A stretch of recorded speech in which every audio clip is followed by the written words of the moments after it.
아멘. 아멘. 할렐루야. 할렐루야. 네, 사랑하는 사랑체 여러분, 한 주 잘 지내셨나요? 네, 건강하게 다시 뵐 수 있어서 너무 감사합니다. 우리 오늘 사랑지체와 함께 예배드리게 되는 특별한 손님이 있어서 말씀 나누기 전에 잠깐 소개했으면 좋겠습니다. 우리 은강 형제가 10월 5일 날 결혼을 하시게 됐는데요. 우리 10월 5일 날 결혼하게 되는 예비 신부님, 우리 김가은 양이 같이 예배를 드리게 됐습니다. 약간 한 번만 일어나 주시고 우리 박수로 한번 환영해 주시도록 하겠습니다. 네, 감사합니다. 우리 앞뒤 옆에 계신 분들과 이렇게 인사했으면 좋겠습니다. 여호와께서 당신의 목자 되십니다. 여호와께서 당신의 목자 되십니다. 이렇게 답했으면 좋겠습니다. 어떠한 해도 두려워하지 맙시다. 어떠한 해도 두려워하지 맙시다. 아멘. 여러분, 여러분의 하반기가 주님께서 함께 하시기 때문에 어떠한 해도 사망의 음침한 골짜기도 두려워하지 않는 우리 사랑체 되길 간절히 소망합니다. 여러분, 이번 주 수요일 날에 어떤 일이 있었는데요. 뭘까요? 네, 맞아요. 선거가 있었습니다. 다들 투표하셨나요? 네, 사전 투표하신 분들도 계실 테고 그날 당일날 선거 투표하신 분들도 계실 텐데요. 이번 한 주 동안 굉장히 우리나라 정치, 선거에 대한 핫 이슈들이 많았죠. 우리나라가 한 주 동안 정치에 대한 가장 뜨겁게 달궜습니다. 또 우리나라뿐만 아니라 지금 전 세계를 달구고 있는 한 가지 토픽이 있는데요. 바로 전쟁입니다. 우크라이나와 러시아, 그 다음에 미국과 이란, 중동에 대한 전쟁이 우리나라뿐만 아니라 수많은 전 세계를 뒤흔들고 우리나라의 경제와 외교, 수많은 소상공인들과 우리의 삶 가운데도, 여러분들의 주식 가운데도 수많은 영향을 미치고 있죠. 자, 여러분, 이렇게 수많은 정치와 전쟁이 우리의 삶에 영향을 미치고 있습니다. 그 영향으로 인해서 우리나라에 유행을 하고 있는 게 한 가지 있더라고요. 이전과 달리 굉장히 많아지고 늘어난 것이 한 가지 있습니다. 그건 바로 사주, 점, 그리고 무당, 또 타로입니다. 여러분, 물레동, 가까운 물레동만 봐도 가게들이 굉장히 많이 늘어난 걸 볼 수 있습니다. 여러분들이 보는 어떠한 핸드폰의 광고들만 봐도 사주팔자 많이 늘어난 거 볼 수 있습니다. 여러분들이 다니는 어떠한 곳에 봐도 무당과 굿이 굉장히 많이 늘어난 걸 볼 수 있습니다. 뿐만 아니라 이제는 어떠한 OTT에 있는 프로그램에서 이 귀신들에 대한 것들, 무당에 대한 것들을 아주 자연스럽게 나누고 있는 모습을 우리나라에서 볼 수 있습니다. 왜 그런 걸까 한번 고민해 봤습니다. 왜 이 땅에 있는 지금 20, 30대 청년들, 그리고 수많은 대한민국의 사람들이 이렇게 무속신앙을 찾고 있는 걸까? 왜 귀신들에게 가서 점을 보고 구슬하고 있는 걸까? 한 가지 다 알 수는 없겠지만 불안이라는 키워드가 떠오르더라고요. 미래를 알 수 없습니다. 우린 하나님이 계셔서 하나님이 인도하시겠다고 말씀하시지만 그들에겐 아무것도 보이지 않는 삶에 답답한 겁니다. 불안한 겁니다. 그래서 미래를 점치고자 찾아가는 모습을 볼 수 있죠. 이러한 모습이 우리나라에 뿐만 아니라 성경에도 동일하게 나타나 있었습니다. 그리고 오늘 이 말씀, 이 예배를 통하여서 우리가 한 가지 기억했으면 좋겠습니다. 우리의 삶에 하나님은 우리에게 기쁜 소식을 주시는 분이라고 하는데 우리에게 진짜 기쁜 소식은 뭘까? 하나님은 우리에게 복음이라는 걸 주시는 분이신데 우리에게 진짜 복음은 뭘까? 라는 걸 질문을 가지고 이 말씀을 같이 시작해 봤으면 좋겠습니다. 여러분, 오늘 이사야 이 9장의 말씀은 7장부터 시작이 됩니다. 이 7장 1절에 보면 이 배경이 한 가지 나오는데요. 이 배경은 우리 지금 전 세계에서 펼쳐지고 있는 전쟁과 동일한 전쟁이 펼쳐지고 있습니다. 어떤 전쟁이냐면 아수르라는 엄청나게 대국이 하나 있습니다. 그 대국이 점점 나라가 커지고 힘이 강성해집니다. 자, 그러자 이 강성한 나라를 대적해야겠다라고 생각하는 작은 나라들이 생기겠죠. 안 그럼 잡아먹힐 테니. 그 작은 나라들이 동맹을 하기 시작합니다. 그 동맹을 한 나라 중에 아람이라는 나라도 있었고 북이스라엘이라는 나라도 있었습니다. 그래서 아람과 북이스라엘은 이 아수르라는 커져가는 나라가 무서워 동맹을 맺습니다. 근데 그 중에 남유다라는 나라도 있었는데요. 이 남유다라는 나라는 이 아수르 편도 아니고 이 동맹을 맺은 아람과 북이스라엘 편도 아닙니다. 자, 그 동맹도 거절하고 아수르의 편도 들지 않으려고 했습니다. 그러자 이 작은 나라들이 야, 네가 뭔데 우리랑 힘을 안 합쳐? 너 저기 아수르한테 가려는 거 아니야? 야, 일로 와 하면서 힘을 합쳐 이 남유다를 쳐 들어오기 시작합니다. 자, 그 말씀이 이사야 7장 1절에 있는데요. 자, 한번 읽어보겠습니다. 우시야의 손자요 요담의 아들인 유다의 아하스 왕 때에 아람의 르신 왕과 르말리아의 아들 이스라엘의 베가 왕이 올라와서 예루살렘을 쳤으나 능히 이기지 못하니라. 잠깐 띄워주시고요. 우시야의 손자 요담의 아들 다 필요 없습니다. 유다 나라에 아하스라는 왕이 있습니다. 이 왕이 20살 때 즉위를 해요. 자, 20살, 우리 20살 친구들 있죠? 그 20살 때부터 왕이 되기 시작합니다. 얼마나 두렵겠어요. 자, 그 20살의 친구가 왕이 되어서 이 아람이라는 르신 왕, 그리고 뒤에 이스라엘의 베가 왕, 둘이 동맹을 맺고 올라와 예루살렘을 칩니다. 자꾸 전쟁을 하면서 그 나라에 있는 이 도시들을 하나씩 하나씩 쳐 나가기 시작하는 겁니다. 자, 굉장히 두려운 상황이죠. 아수르는 팽창을 하고 동맹군은 쳐들어옵니다. 자, 이렇게 봤을 때 겉보기에는 외교의 문제인 것 같습니다. 커져가는 나라를 막으려고 하는 작은 나라들의 어떤 외교의 문제들. 그런데 그 속에 숨겨진 진짜 의도가 있었습니다. 성경은 이것을 그냥 외교의 문제로 말하지 않습니다. 이것은 어떠한 문제냐? 바로 하나님과의 관계의 문제였습니다. 자, 누가 진짜 이 전쟁을 주관하고 있는가? 이게 바로 하나님이 집중하신 문제입니다. 여러분, 하나님께서 하시면 이 아람과 이 북이스라엘의 전쟁 아무것도 아닙니다. 아수르 아무것도 아닙니다. 자, 그런데 이 남유다에서 어떤 일이 일어났냐? 남유다에서 하나님을 함부로 하는 일이 일어나기 시작합니다. 남유다에서 그 하나님을 함부로 하는 일이 일어나기 시작합니다. 자, 어떻게 하냐? 아까 봤죠? 아하스 왕입니다. 이 아하스 왕이 어떠한 일을 벌이는지, 자, 사진 한 장 넘겨주시겠어요? 여러분, 이거 사진 보이시나요? 잘 안 보이시나요? 자, 이 아하스 왕이 했던 일들을 한번 알려드리겠습니다. 어떤 일을 했냐? 아하스 왕이 일단 이 역대 이스라엘 왕들이 하나님의 눈치를 보지 않고 사람의 눈치를 보기 시작합니다.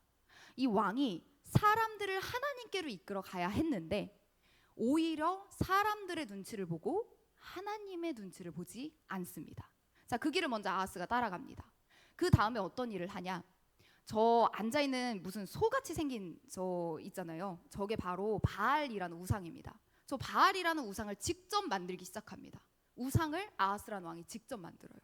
하나님을 섬기는 유다라는 이 나라에서 왕이 직접 바알이라는 우상을 만듭니다.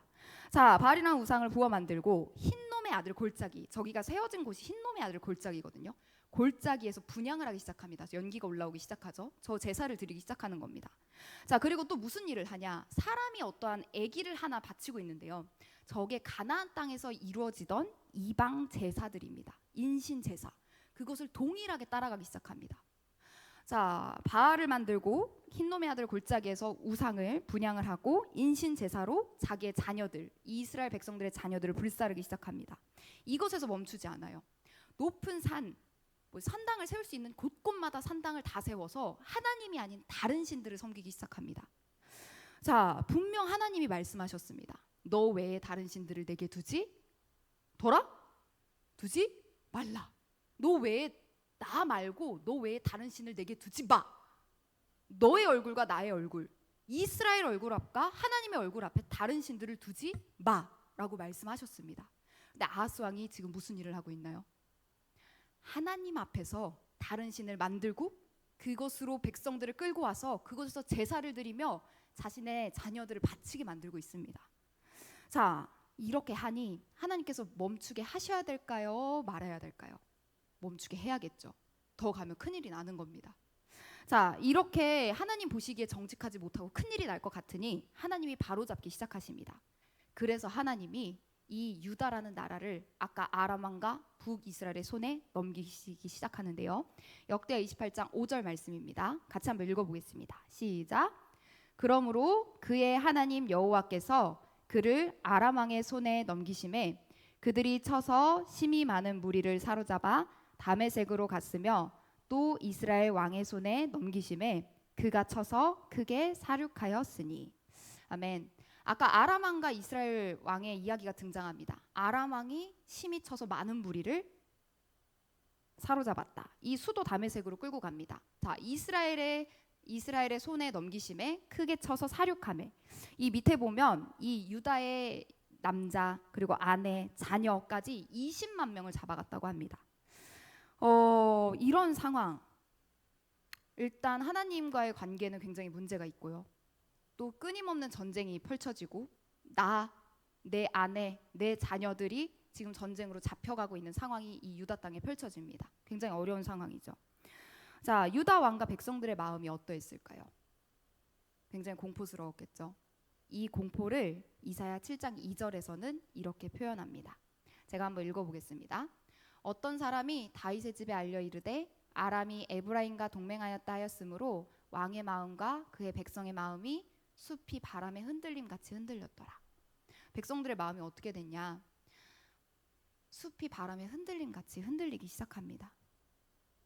숲이 바람에 막 흔들리는 것처럼 그 공포와 두려움이 막 흔들리는 겁니다. 여러분, 이 일은 어떠한 일이었냐? 하나님과의 관계가 무너졌을 때 발생한 일이었습니다. 너무나 세상적인 일 같지만 사실 그 근본을 봤을 땐 하나님과의 관계가 무너졌을 때 하나님께서 개입하신 일들이었습니다. 사랑하는 자녀이기 때문에 하나님은 이 일들을 하시기 시작합니다. 그리고 우리에게도 있을 수 있고요. 우리 주변에 있는 사람들에게도 있을 수 있고요. 우리나라에게도 있을 수 있는 일입니다. 과연 그렇다면 하나님께서 이렇게 하신 일이 우리를, 이스라엘을, 사랑하는 자들을 괴롭히기 위해서 그러신 걸까요? 아닙니다. 하나님이 우리를 얼마나 사랑하십니까? 자기의 아들을 죽이기까지 우리를 사랑하십니다. 그렇다면 하나님께서 왜 이러한 일들을 하셨을까? 왜냐하면 그들이 하나님께 돌아와 하나님을 믿음으로 나아가길 원하셨기 때문입니다. 그들이 함부로 했던 하나님은 어떠한 하나님이셨냐? 거룩하신 하나님입니다. 두려운 하나님입니다. 전능하신 하나님입니다. 그들이 함부로 했던 하나님이 사실은 이러한 분이셨습니다. 그리고 그 하나님께 다시 돌아와서 하나님을 믿음으로 살아가는 백성이 되기 위하여 하나님이 이러한 일들을 하십니다. 그래서 하나님은 이러한 어려운 일만 주시는 게 아니었습니다. 이 어려운 일 가운데 분명히 말씀하십니다. 하나님은 분명히 말씀을 주시는 분이십니다. 그래서 이 아하스 왕에게 끊임없이 이사야라는 사람을 보내서 말씀해 주시는데요. 자, 우리 이사야 7장 4절과 7절과 9절을 한번 읽어보도록 하겠습니다. 같이 한번 큰 소리로 한번 읽어보겠습니다. 시작. 이들은 연기나는 두 부직갱이 그루터기에 불과하니 두려워하지 말며 낙심하지 말라. 주 여호와의 말씀이 그 일은 서지 못하며 이루어지지 못하리라. 만일 너희가 굳게 믿지 아니하면 너희는 굳게 서지 못하리라 하시니라. 4절에 그 두 부직갱이 아무것도 아니다. 두려워하지 말며 낙심하지 말라. 용기를 주십니다. 7절에 여호와의 말씀에 그들은 서지 못할 거야. 너가 두려워하는 그 일은 일어나지 못할 거야. 라고 분명히 말씀하십니다. 자, 마지막 9절에 이렇게 얘기하십니다. 너 굳게 믿으면 굳게 설 거야. 여러분, 저 하나님이 너희가 굳게 믿지 아니하면 너희가 굳게 서지 못하리라. 저 말은 다른 말로 하면 이렇게 얘기하는 거야. 너네가 굳게 믿으면 굳게 설 거야. 라는 이 말씀을 하고 계신 거예요. 너 이거 안 해? 너 그럼 혼나? 라는 말은 너 이거 해. 그러면 내가 너를 굳게 해줄 거야. 라는 다른 말이죠. 너 굳게 믿으면 내가 굳게 서게 해줄 거야. 라는 말씀을 계속하고 계신 겁니다. 이 말씀입니다. 이스라엘, 아람, 아수르 닥치는 수많은 어려움 가운데 하나님이 말씀하시는 겁니다. 너 내게 와. 그거 아무것도 아니야. 나한테 와서 내가 그거 이루지 못하는 거 봐. 굳게 믿으면 굳게 설 거야. 라고 말씀하고 계시는 겁니다. 사랑하는 사랑치 여러분, 하나님은 어려움 가운데 분명히 말씀하시는 분이십니다.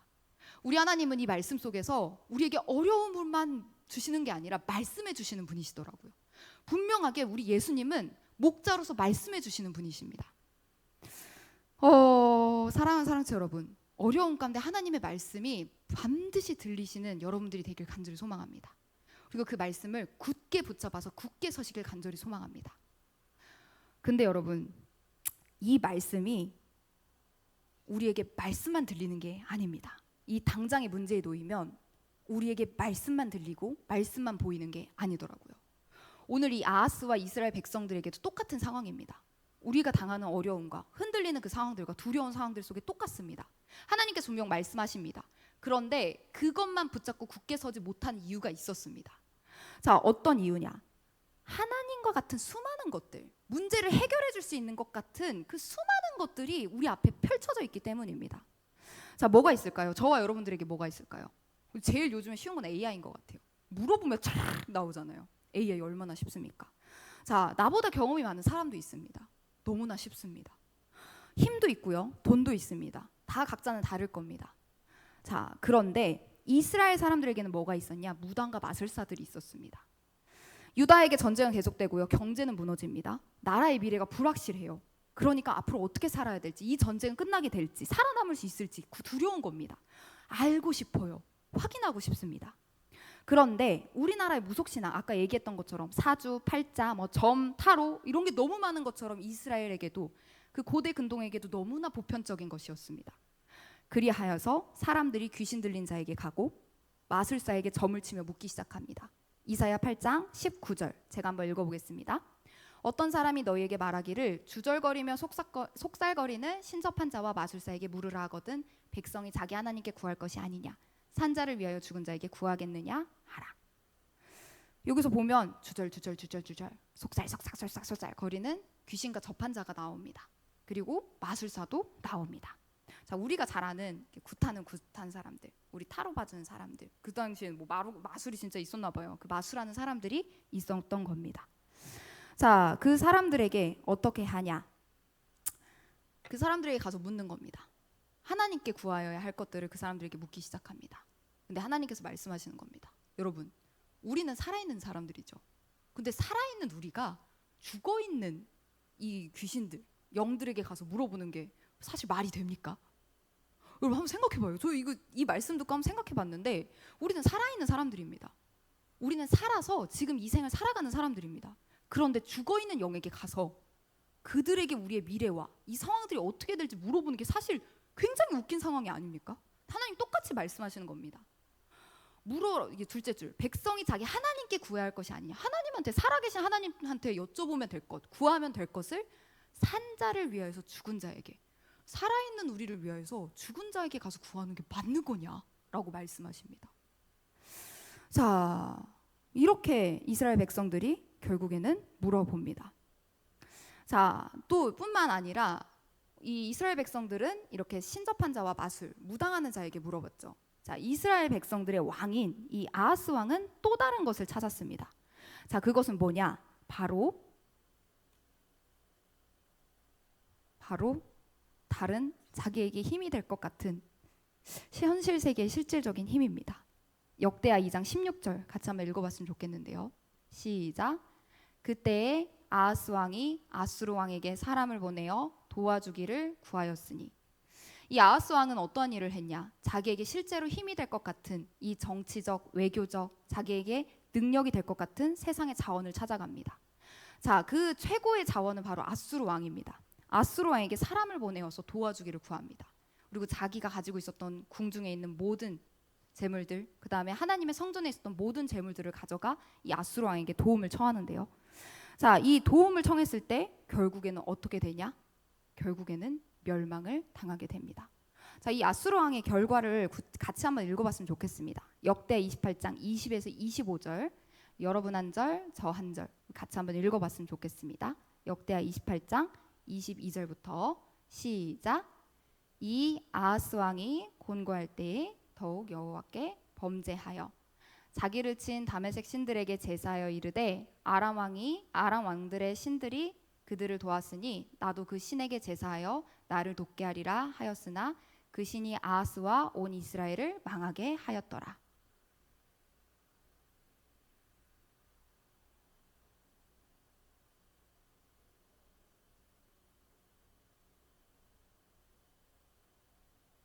네, 25절. 유다 각 성읍에 산당을 세워 다른 신에게 분향하여 그의 조상들의 하나님 여호와를 진노하게 하였더라. 네, 아하스 왕이 이 아수르 왕을 바라봤을 때 행한 결과가 나옵니다. 그 결과는 한마디로 멸망입니다. 멸망. 자신에게 실제적 도움이 될 것 같은 이 정치적, 외교적 힘을 찾아갔을 때 그 왕이 자신에게 도움이 되지 않습니다. 그 왕이 섬기던 신들이 나에게 도움이 될 것 같아서 데려왔는데 오히려 도움이 되지 않습니다. 그리고 이 나라들이 결국엔 멸망과 암흑과 굶주림으로 향해 갑니다. 여러분, 이 말씀을 가지고 우리의 삶을 한번 돌아봤으면 좋겠습니다. 우리는 하나님을 어떻게 대하고 있을까요? 그리고 우리가 불안하고 두려울 때 우리는 무엇을 먼저 찾고 있었을까요? 하나님의 말씀을 듣고 그 말씀을 먼저 붙잡고 있었을까요? 혹은 하나님 앞에 이스라엘 백성들처럼 다른 것들을 붙잡고 우리에게 힘이 될 수 있는 것들을 붙잡고 있진 않았을까요? 성경은 이야기를 합니다. 속살거리는 신도, 그리고 우리에게 힘이 될 것 같은 이 아수르 왕도 결국에는 멸망으로 우리를 인도한다 라고요. 사랑하는 사랑치 여러분, 하나님을 의지하는 우리가 되길 소망합니다. 어떠한 상황 속에서도 하나님을 의지하는 우리가 되길 간절히 소망합니다. 그런데 이렇게 너무 암울하죠, 여러분. 근데 하나님은 이 암울한 상황 속에 우리를 가만히 두시지 않습니다. 복음이란, 진짜 우리에게 기쁜 소식이란 여기부터 시작이 됩니다. 여러분, 우리의 삶 가운데서도 우리의 수많은 문제들이 있습니다. 어둠과 같은, 흑암과 같은, 굶주림과 같은 수많은 문제들이 있습니다. 그런데 복음은 어디서 시작되냐? 거기로부터 시작됩니다. 하나님의 기쁜 소식은 그곳에서 시작됩니다. 하나님의 기쁜 소식은 그 흑암에서 우리에게 빛을 비춰주심으로 시작이 됩니다. 우리 같이 한번 우리 이사야 7장의 말씀을 한번 봤으면 좋겠습니다. 우리 이사야 7장 2절의 말씀을 같이 한번 봤으면 좋겠는데요. 우리 이사야 7장 2절 같이 한번 큰 소리로 읽어보겠습니다. 네. 이사야 9장 2절의 말씀. 네, 같이 한번 읽어보겠습니다. 시작. 흑암에 행하던 백성이 큰 빛을 보고 사망의 그늘진 땅에 거두어진 자에게 빛이 비치도다. 아멘. 하나님께서 우리에게 행하시는 일은 이것입니다. 우리가 암흑을 걸어가고 있을 때, 우리가 흑암에 사망의 그늘진 땅에 있을 때 하나님이 해주시는 일은 빛을 비추시기 시작합니다. 여러분, 근데 이 말씀을 같이 한번 천천히 다시 한번 봤으면 좋겠어요. 흑암에 행하던, 흑암 속에 걸어다니던 백성에게 큰 빛이 보이기 시작합니다. 사망의 그늘진 땅에 있던 자들에게 빛이 비치기 시작합니다. 여러분, 사람들이 똑같이 흑암에 걸어 다닙니다. 사망의 그늘 속에 혼자 앉아 있습니다. 근데 그들에게 어떤 일이 일어나냐면 빛이 보이고 빛이 비치기 시작합니다. 하나님께서는 하신 일이 무엇이냐? 암흑 속에 있는 자들, 우리 어둠 속에 있는 자들, 나올 수 없는 동굴 속에 있는 자들에게 하나님이 빛을 비추신다. 이게 바로 이 복음의 시작입니다. 빛을 비추시는 분은 하나님이십니다. 우리에게 빛을 비추심으로 하나님께서 일을 하시기 시작합니다. 그리고 그 빛을 비추심으로 어떤 일이 일어나냐? 우리에게 어떠한 것을 주시냐? 바로 한 아기와 한 아들을 주시기 시작하는데요. 이사야 9장 6절 제가 한번 읽어보겠습니다. 시작. 이는 한 아기가 우리에게 낳고 한 아들을 우리에게 주신 바 되었는데 그의 어깨에는 정사를 메었고 그의 이름은 기묘자라 모사라 전능하신 하나님이라 영존하시는 아버지라 평강의 왕이라 할 것임이라. 여러분, 하나님께서 빛을 비추시기 시작합니다. 그리고 그 빛이 비쳤을 때 우리에게 즐거움과 기쁨이 있다고 말씀해 주시는데요. 그 빛이 도대체 뭘까? 오늘의 답은 이것입니다. 한 아이가 우리에게 낳고 한 아들을 우리에게 주셨는데 바로 하나님의 아들 예수 그리스도를 우리에게 보내시고 주신 것입니다. 여러분, 예수님이 오신 게 왜 우리한테 기쁜 소식일까요? 왜 예수님이 태어나서 우리에게 주신 게 기쁜 소식이 될까요? 왜냐하면 우리의 어둠 속, 흑암 속에 있는 그것들을 예수님께서 행하실 수 있기 때문입니다. 이 뒤에 보면 예수님을 주신 바 되었는데 그의 어깨에 정사를 메었다고 합니다. 이 말을 한마디로 하면 예수님께서 총대를 매신 겁니다. 여러분, 총대 매시는 거 좋아하시나요? 어떠한 일에 총대 매시는 거 좋아하시나요? 총대 매는 거 쉽지 않죠. 그것을 담당해서 책임지고 앞으로 뚫고 나가며 모든 사람을 이끄는 거 쉽지 않은 일입니다. 그런데 하나님께서 보내주신 예수님이 어떤 일을 하시냐? 그의 어깨에 정사를 메었고 총대를 매시기 시작합니다. 그 말씀은 우리의 삶에 일어나는 많은 것들을 총대를 매시고 다스리기 시작하십니다. 근데 그 다스리시는 예수님이 어떠한 분이시냐? 이름을 이렇게 설명해 주시는데요. 기묘자라 모사라 전능하신 하나님이라 영존하신 아버지라 평강의 왕이라. 이 기묘자 모사라는 말이 굉장히 재밌어요. 영어로 하면 원더풀 카운셀러입니다. 원더풀 카운셀러. 이게 무슨 말이냐? 원더풀. 우리가 원더풀 하는 그게 그냥 원더풀이 아닙니다. 우리가 생각할 수 있는 사람의 능력을 뛰어넘는 하나님의 능력이 원더풀입니다. 기묘자, 기묘하다. 이거 진짜 기묘하다. 우리가 사람한테 기묘하다고 쓰지 않잖아요. 하나님의 일이 기묘입니다. 그런데 그 일을 모사, 하나님의 지혜를 가지고 우리에게 상담해 주시는 분이 바로 예수님이다. 총대를 메시고 우리에게 어떤 일을 해주시냐? 기묘자와 모사. 우리의 삶 가운데 풀리지 않는 하나님만이 하실 수 있는 그 기묘한 일들을 우리에게 상담해 주시는 분이 기묘자, 모사, 예수님입니다. 자, 근데 그것을 어떻게 가능하실 수 있냐? 바로 전능하신 하나님이시기 때문입니다. 어떻게 예수님이 우리에게 그 기묘한 일들을 행하실 수 있는지, 그것을 알려주실 수 있는 상담을 하실 수 있는지, 바로 전능하신 하나님이시기 때문입니다. 여러분, 어떻게 이게 가능할까? 성경에 보면 하나님이 하신 여러 가지 일들이 있습니다. 기드온이라는 사람이 있었는데요. 이 기드온이 이 미디안이라는 사람과 전쟁을 하기 시작합니다. 미디안은 13만 명이고 이 기드온이 가진 사람들은 3만 2천 명입니다. 여러분 13만 원대 3만 2천 원 뜰 수 있어요? 안 되죠. 13만 명 대 3만 2천 명도 뜰 수가 없습니다. 자, 그런데 그 전쟁 가운데 하나님이 말씀하시는 겁니다. 3만 2천 명 너무 많아. 더 줄여. 줄여서 몇 명이 됐을까요? 300명이 됩니다. 하나님이 13만 명 대 300명으로 그 전술을 하게 하십니다. 왜? 왜 줄이게 하셨을까? 하나님은 기묘하신 분이기 때문이에요. 하나님은 전능하신 분이기 때문입니다. 하나님께는 이 숫자가 문제가 되지 않습니다. 그리고 그 300명을 가지고 여호와의 칼이라, 기드온의 칼이라 하면서 승리하기 시작합니다. 이 하나님이 13만 명을 300명으로 치셨던 능력이 예수님에게 동일합니다. 예수님에게 물고기 2마리, 떡 5개로 5천 명을 먹이십니다. 여러분, 예수님 말 한마디면 2,000명의 군대 귀신들이 나아갑니다.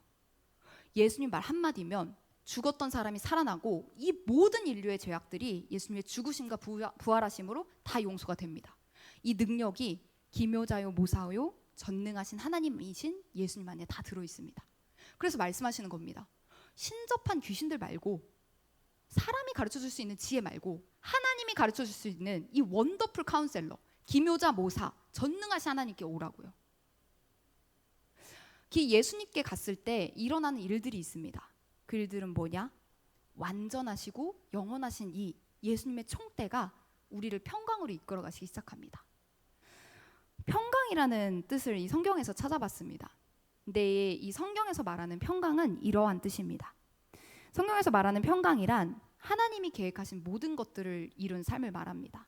그래서 샬롬이라는 건 하나님이 계획하신 모든 것들이 이루어진 삶입니다. 그렇기 때문에 걱정도 없고 근심도 없는 삶입니다. 예수님이 왕 되신 나라는 이런 곳입니다. 예수님이 왕 되셔서 하나님이 계획하신 모든 것들을 하나하나 완벽하게 이루어 가실 수 있습니다. 그렇기 때문에 그곳에 걱정도 근심도 없을 수 있는 거죠. 그런데 그 영원하신 아버지, 그 평강의 왕이신 예수님이 우리와 함께 하시는 분이시고, 그 분이 우리에게 나를 찾아와서 나를 찾으라고 말씀하십니다. 사랑하는 사랑스 여러분, 우리에게 하나님이 주신 복음은 이 예수님이십니다.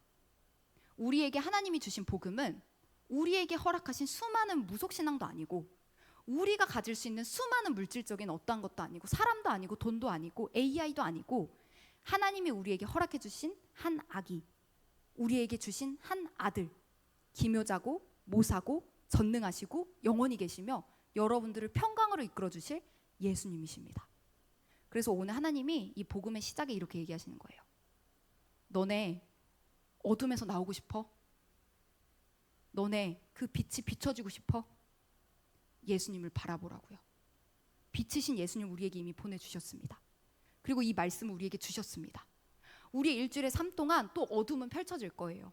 죄악은 또 펼쳐질 겁니다. 어려운 상황 또 있을 겁니다.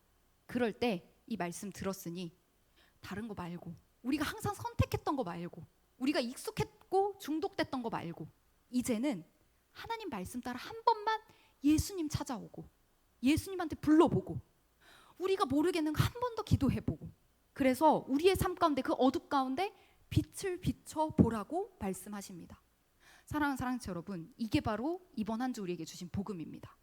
이 복음이 실제가 되어서 이번 한 주 동안 빛으로 걸어다니는 우리 사랑치 되길 간절히 소망합니다. 그리하여서 이번 한 주 하나님 참 기묘하시다. 진짜 이거 끊어지는구나. 진짜 이거 되는구나. 라는 것을 모두 다 경험하고 다음 주에 만나길 간절히 소망합니다. 우리 빛 대신 주님을 한번 찬양했으면 좋겠습니다. 우리 어둠 가운데 빛을 비춰주시는 우리 예수님을 이 시간 구하고 찾기를 간절히 소망합니다.